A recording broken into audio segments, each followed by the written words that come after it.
ସମସ୍ତେ କହୁଛନ୍ତି ଯେ ଟଙ୍କା ସଞ୍ଚୟ କରି ରଖ, ଖରାପ ସମୟରେ କାମରେ ଲାଗିବ। ମୁଁ କହୁଛି ଈଶ୍ୱରଙ୍କ ଉପରେ ଭରସା ରଖ। ଜୀବନରେ ଖରାପ ସମୟ ଆଉ କେବେ ବି ଆସିବ ନାହିଁ। ହଁ, ନମସ୍କାର ମୋର ପ୍ରିୟ ବନ୍ଧୁମାନେ, ଜୟ ମାତାଦି। ଆପଣମାନଙ୍କୁ ସମସ୍ତଙ୍କୁ ଆମର ୟୁଟ୍ୟୁବ୍ ଚ୍ୟାନେଲକୁ ସ୍ୱାଗତ ଜଣାଉଛି। ପୁଣି ଥରେ ଏକ ନୂଆ ଏବଂ ତାଜା ଭିଡିଓରେ। ବନ୍ଧୁମାନେ, ଆଜି ଦିନଟା ବେଜି ମିନିଟ ପରେ ଏକା ସାଙ୍ଗରେ ତିନୋଟି ବଡ଼ ଖୁସିଖବର ପାଇବାକୁ ଯାଉଛନ୍ତି। ହଁ, ମୋର ପ୍ରିୟ ବନ୍ଧୁମାନେ, ଆପଣମାନେ ଠିକ୍ ଶୁଣିଛନ୍ତି। ଆପଣଙ୍କ ଅବଗତି ପାଇଁ ଜଣାଇ ଦେଉଛୁ ଯେ ଆଜି ଦିନ ପରେ ପ୍ରେମ, ଟଙ୍କା ଏବଂ ଉନ୍ନତି ଏହି ତିନୋଟି ଜିନିଷ ଆପଣଙ୍କ ଜୀବନକୁ ଦଡ଼ି ଦଡ଼ି ଚାଲିଆସିବ। କାରଣ ବନ୍ଧୁମାନେ, ଆଗାମୀ ଘଣ୍ଟା ମଧ୍ୟରେ ଯେଉଁ ଗ୍ରହ ଗୋଚର ତିଆରି ହେଉଛି, ଆପଣଙ୍କ ରାଶିରେ ତିଆରି ହେଉଛି, ସେଥିରେ ଆପଣଙ୍କର ସବୁକିଛି ବଦଳିଯିବ। ହଁ, ମୋର ପ୍ରିୟ ବନ୍ଧୁମାନେ, ଆପଣମାନେ ଏକଦମ ଠିକ୍ ଶୁଣିଛନ୍ତି। ମୁଁ ଜାଣିଛି ଯେ ଆପଣମାନେ ଆପଣଙ୍କ ଜୀବନରେ ବହୁତ ଅଧିକ ଚିନ୍ତିତ ଏବଂ ଆପଣଙ୍କ ସମସ୍ୟାର ମୂଳ କାରଣ କ'ଣ, ମୁଁ ତାହା ମଧ୍ୟ ଭଲ ଭାବେ ଜାଣିଛି। କିନ୍ତୁ ତଥାପି ମୁଁ ଶାନ୍ତ ଅଛି। କାରଣ ବନ୍ଧୁମାନେ, ସମୟ ଏବେ ଟିକିଏ କଠିନ ଚାଲିଛି। କେବଳ ଟିକିଏ ଧୈର୍ଯ୍ୟ ରଖି ଅପେକ୍ଷା କରିବାର ଆବଶ୍ୟକତା ଅଛି। କୁହାଯାଏ ନା, ଯେତେବେଳେ ଖରାପ ସମୟ ଚାଲିଥାଏ, ସେତେବେଳେ ମଣିଷର ଶାନ୍ତ ରହିବା ଉଚିତ। ସବୁକିଛି ଜାଣି ମଧ୍ୟ ଚୁପ୍ ରହିବା ଉଚିତ। କାରଣ ଯେତେବେଳେ ଆପଣଙ୍କର ସଠିକ୍ ସମୟ ଆସିବ, ସେତେବେଳେ ଆପଣଙ୍କୁ ସଠିକ୍ ସମୟରେ ସଠିକ୍ ସ୍ଥାନରେ ପହଞ୍ଚାଇ ଦେବ। ହଁ ବନ୍ଧୁମାନେ, ମୋର ପ୍ରିୟ ବନ୍ଧୁମାନେ, ଆପଣଙ୍କ ଅବଗତି ପାଇଁ ଜଣାଇ ଦେଉଛୁ, କେତେବେଳେ କେତେବେଳେ ଜୀବନରେ ସମୟ ବହୁତ ଅଜବ ମୋଡ଼ ନେଇଥାଏ। ଗୋଟିଏ ଦିନ ଆମକୁ ଲାଗେ ଯେ ଏବେ ସବୁକିଛି ଶେଷ ହୋଇଗଲା। ଏବେ ହୁଏତ ଆଉ କିଛି ଭଲ ହେବ ନାହିଁ ଏବଂ ତାପରେ ହଠାତ୍ ଯେପରି ଆକାଶରୁ କୌଣସି ଫରିସ୍ତା ଓହ୍ଲାଇ ଆସେ ଏବଂ ଆମର ଶୂନ୍ୟ ଜୀବନରେ ଫୁଲର ବର୍ଷା କରିଦିଏ। ହଁ ବନ୍ଧୁମାନେ, ଈଶ୍ୱର ଏବେ ଆପଣଙ୍କ ଜୀବନରେ ମଧ୍ୟ ଠିକ୍ ସେହିପରି କରିବେ। ଆଜି ମୁଁ ଆପଣଙ୍କୁ ଯେଉଁ କଥା କହୁଛି, ତାହା କୌଣସି ସାଧାରଣ କଥା ନୁହେଁ। ଆଗାମୀ ଘଣ୍ଟାରେ ଆପଣଙ୍କ ନକ୍ଷତ୍ରର ଚାଳ ମୋର ଭାଗ୍ୟର ବହିର ସବୁଠାରୁ ସୁନାମଞ୍ଜର ପୃଷ୍ଠାଟି ଖୋଲିବାକୁ ଯାଉଛି। ହଁ ବନ୍ଧୁମାନେ, ଏହି ତିନୋଟି ଖୁସିଖବର, ପ୍ରେମ, ଟଙ୍କା ଏବଂ ଉନ୍ନତି ଆପଣଙ୍କ ଜୀବନରେ ଏପରି ଭାବରେ ଆସିବ ଯେପରି ବର୍ଷ ବର୍ଷ ଧରି ଅଟକି ରହିଥିବା ବର୍ଷା ଯେପରି ହଠାତ୍ ଫାଟି ପଡ଼ିଥାଏ।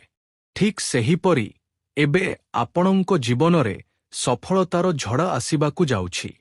ହଁ ବନ୍ଧୁମାନେ, ଆପଣଙ୍କ ଜୀବନରେ ସେହି ବ୍ୟକ୍ତି ଆସିବେ କିମ୍ବା ଫେରିବେ, ଯାହାର ଆପଣ ବର୍ଷ ବର୍ଷ ଧରି ଅପେକ୍ଷା କରିଥିଲେ। ହୋଇପାରେ ଏହା ଆପଣଙ୍କର ପୁରୁଣା କୌଣସି ସାଥୀ ଯାହାଙ୍କୁ ସମୟ ଆପଣଙ୍କଠାରୁ ଦୂରକୁ ନେଇଯାଇଥିଲା କୌଣସି କାରଣବଶତଃ, କିମ୍ବା କୌଣସି ନୂତନ ଚେହେରା ଯାହା ଆପଣଙ୍କ ହୃଦୟର ଖାଲି ସ୍ଥାନଟିକୁ ପୂରଣ କରିଦେବ। ଏହି ଭଲ ପାଇବା ବା ଟଙ୍କା କୌଣସି ଦେଖାଣିଆ ନୁହେଁ। ଏହା ସତ୍ୟ ହେବ ଯେଉଁଥିରେ ବୁଝାମଣା, ଆପଣାପଣ ଏବଂ ବିଶ୍ୱାସ ରହିବ। ଆପଣମାନେ ନିଜେ ଦେଖିବେ, ଆଗାମୀ ଘଣ୍ଟା ମଧ୍ୟରେ ଯେତେବେଳେ ଏହି ସମ୍ପର୍କଟି ଆପଣଙ୍କ ଜୀବନରେ ପାଦ ରଖିବ, ଆପଣଙ୍କ ମୁହଁ ଉଜ୍ଜ୍ୱଳ ହୋଇଉଠିବ, ଆପଣଙ୍କ ଆଖିରେ ଚମକ ଫେରିଆସିବ ଏବଂ ଯାହାକିଛି ଆପଣଙ୍କଠାରୁ ଦୂରେଇ ଯାଇଥିଲା, ସେସବୁ ଆପଣଙ୍କ ଜୀବନକୁ ଫେରିଆସିବାକୁ ଲାଗିବ। ହଁ ବନ୍ଧୁମାନେ, ମୁଁ ଆପଣଙ୍କ କୁଣ୍ଡଳୀରେ ଯେଉଁ ଗୋଚର ଦେଖିଛି, ତାହା ଅତ୍ୟନ୍ତ ଦୁର୍ଲଭ ଗୋଚର। ଏହା ଏଭଳି ଏକ ସମୟ ଯେତେବେଳେ ଧନର ଦେବତା ନିଜେ ଆପଣଙ୍କ ଘରର ଦ୍ୱାରଦେଶରେ ଆସିବେ। ଟଙ୍କା ବିଭିନ୍ନ ପଥରୁ ଆସିପାରେ। ପୁରୁଣା ଅଟକି ରହିଥିବା ଟଙ୍କା ଫେରି ପାଇବେ।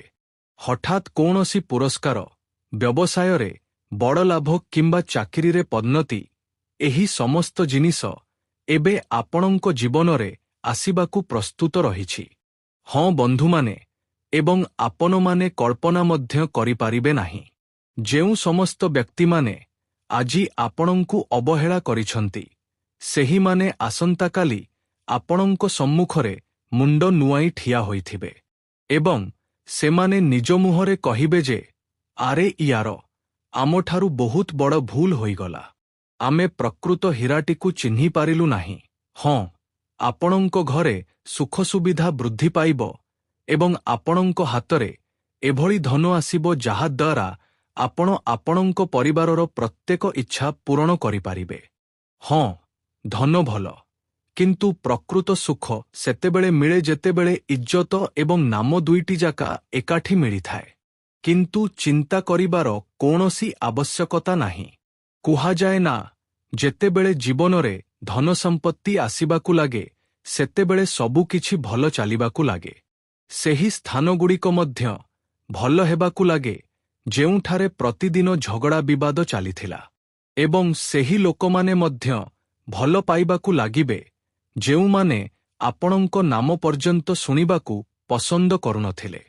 ହଁ ବନ୍ଧୁମାନେ, ଏହି ପୃଥିବୀର ସବୁଠାରୁ ବଡ଼ ଖୁସି ଏବଂ ସବୁଠାରୁ ବଡ଼ ଶକ୍ତି ହେଉଛି ଧନସମ୍ପତ୍ତି। ହଁ ବନ୍ଧୁମାନେ, ଆପଣଙ୍କ କାମ ଏତେ ଭଲ ହେବ ଯେ ଲୋକମାନେ ଆପଣଙ୍କ ଉଦାହରଣ ଦେବେ। ଆପଣଙ୍କ ବସ କିମ୍ବା ସିନିୟରମାନେ ଆପଣଙ୍କ ପ୍ରଶଂସା କରିବେ ଏବଂ ଯେଉଁମାନେ ଆପଣଙ୍କ ବିରୋଧରେ ଥିଲେ ସେମାନେ ମଧ୍ୟ ଆପଣଙ୍କ ସଫଳତାକୁ ସ୍ୱୀକାର କରିବେ। ହଁ ବନ୍ଧୁମାନେ, ଏହି ଉନ୍ନତି କେବଳ ଚାକିରିରେ ନୁହେଁ, ବରଂ ଜୀବନର ପ୍ରତ୍ୟେକ କ୍ଷେତ୍ରରେ ହେବ, ସମ୍ପର୍କରେ, ଚିନ୍ତାଧାରାରେ ଏବଂ ଆତ୍ମବିଶ୍ୱାସରେ। ଏବେ ଆପଣମାନେ ଭାବୁଥିବେ ଯେ ହଠାତ୍ ଏହି ପରିବର୍ତ୍ତନ କାହିଁକି ଏବଂ କିପରି ହୋଇପାରେ? କିନ୍ତୁ ବନ୍ଧୁମାନେ, ଆପଣଙ୍କୁ ଜଣାଇ ଦେଉଛୁ ଯେ ଏହି ସମସ୍ତ କିଛି ସତ୍ୟ। ଏଗୁଡ଼ିକ ସବୁ ଗ୍ରହର ଖେଳ। କୁହାଯାଏ ନା, ଯେତେବେଳେ କୁଣ୍ଡଳୀରେ ଗ୍ରହର ଚାଳ ବଦଳିଥାଏ ସେତେବେଳେ ମଣିଷର ଜୀବନ ନିଜେ ନିଜେ ବଦଳିବାକୁ ଲାଗେ। ଠିକ୍ ସେହିପରି ଏବେ ଆପଣଙ୍କ ସହିତ ଘଟିବାକୁ ଯାଉଛି। ଆପଣଙ୍କ ରାଶିରେ ଏହି ମୁହୂର୍ତ୍ତରେ ଯେଉଁ ଗ୍ରହ ଗୋଚର ତିଆରି ହେଉଛି ତାହା ଅତ୍ୟନ୍ତ ଶକ୍ତିଶାଳୀ ଗୋଚର। ଗୁରୁ ବୃହସ୍ପତି ଆପଣଙ୍କ ଭାଗ୍ୟ ଭାବରେ ପ୍ରବେଶ କରୁଛନ୍ତି ଏବଂ ଶନି ଆପଣଙ୍କ ପରିଶ୍ରମର ଫଳ ଦେବା ପାଇଁ ପ୍ରସ୍ତୁତ ରହିଛନ୍ତି। ହଁ ବନ୍ଧୁମାନେ, ସେହିପରି ଶୁକ୍ର ଆପଣଙ୍କ ପ୍ରେମ ଜୀବନକୁ ସଜାଇବାକୁ ଲାଗିଛନ୍ତି। ଏଭଳି ଗ୍ରହର ସଂଯୋଗ ବହୁତ କମ୍ ତିଆରି ହୋଇଥାଏ। ଯେତେବେଳେ ତିଆରି ହୁଏ ସେତେବେଳେ ଜୀବନ ପ୍ରକୃତରେ ବଦଳିଯାଏ। ହଁ, ମୁଁ ଜାଣିଛି ଯେ ଆପଣଙ୍କ ଗତ କିଛି ମାସ ସହଜରେ କାଟିନାହିଁ।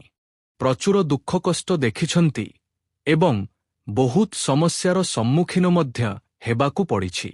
ହୁଏତ ମୁଁ ଆପଣଙ୍କୁ ଯେଉଁ କଥା କହିବାକୁ ଯାଉଛି ତାହା ଆପଣ ବିଶ୍ୱାସ କରିପାରୁନାହାନ୍ତି। କିନ୍ତୁ ଯଦି ଆପଣମାନେ ଟିକିଏ ଧୈର୍ଯ୍ୟ ରଖି ଭିଡିଓଟି ଶେଷ ପର୍ଯ୍ୟନ୍ତ ଦେଖିବେ ତେବେ ସବୁକିଛି ବୁଝିପାରିବେ।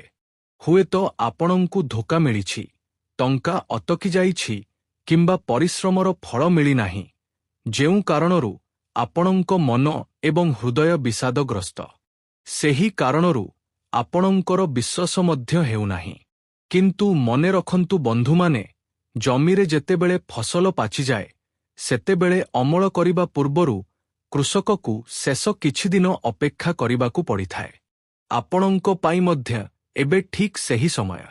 ମାତ୍ର ଆଉ 24 ଘଣ୍ଟା ଅପେକ୍ଷା କରନ୍ତୁ ଏବଂ ତାପରେ ଆପଣଙ୍କ ଭାଗ୍ୟର ସୂର୍ଯ୍ୟ ଉଦୟ ହେବାକୁ ଯାଉଛି। ଏହି ପରିବର୍ତ୍ତନ ଏମିତି ଆସିବ ନାହିଁ। ଆପଣଙ୍କ ଭଲ କର୍ମ, ଆପଣଙ୍କ ସତ୍ୟତା ଏବଂ ଆପଣଙ୍କ ପ୍ରାର୍ଥନା ଆପଣଙ୍କୁ ଏହି ପର୍ଯ୍ୟନ୍ତ ନେଇ ଆସିଛି।